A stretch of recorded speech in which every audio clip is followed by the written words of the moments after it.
खेलों के मैदान से शामिल करते हुए आप बताएं कि पीसीबी ने चैंपियंस ट्रॉफी के लिए माइनस इंडिया फार्मूले पर गौर शुरू कर दिया। भारत का दिमाग दुरुस्त करने के लिए 1996 और 2003 के वर्ल्ड कप की मिसाल पेश करने का फैसला कर लिया गया।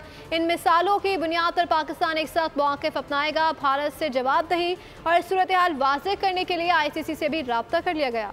चैंपियंस ट्रॉफी पर बिला वजह की भारतीय अकड़। पाकिस्तान ने अज़ली दुश्मन को करारा जवाब देने के लिए गाइडलाइंस तय कर ली। आईसीसी के अनोखे लाडले का फरमाइशी प्रोग्राम किसी सूरत नहीं किया जाएगा, इसको भी भरपूर दिया जाएगा। पीसीबी का प्लान बी रेडी। भारत ना आया तो श्रीलंका या वेस्ट इंडीज को बुलाया जाएगा। हाइब्रिड मॉडल पर भारतीय शोशाट टरखाया जाएगा। वेन्यू की तब्दीली की किसी भी कोशिश की भरपूर मुजाहिमत की जाएगी। क्रिकेट वर्ल्ड में भारत मुखालिफ ताकतों से रवाबित बढ़ाए जाएंगे। 1996 में ऑस्ट्रेलिया और वेस्ट इंडीज ने श्रीलंका में खेलने से किया था इनकार। 2003 में न्यूजीलैंड ने कीनिया और इंग्लैंड ने जिम्बाब्वे में की थी राह फरार इख्तियार।